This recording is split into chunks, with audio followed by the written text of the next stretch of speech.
A jama'a masu kallo, ina muku sallama irin ta addinin Musulunci. Ainihin abin da nake so in jawo hankalin ɗan adam, wato shine ya mutunta doka. Sanin doka da aiki da doka, wato shine yake mai da mutum ya zama mutum. Amma lokacin da ka ƙi aiki da doka, ka zauna ka ga cewa doka ba wani abu bane, to ko cikin gidanka sai ka ga abin da ba ka so. Gidanka sai ya zamanto ba ta da ma'ana, ba ta da tasiri.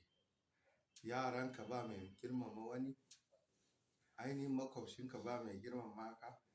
Amma lokacin da ka bi doka, doka walau ta Ubangiji walau ta zamantakewa, idan aka yi ta, to lalle ka bi doka zai baka tasiri. Za ka samu al'umma nagartacciya mai gaskiya. Assalamu alaikum.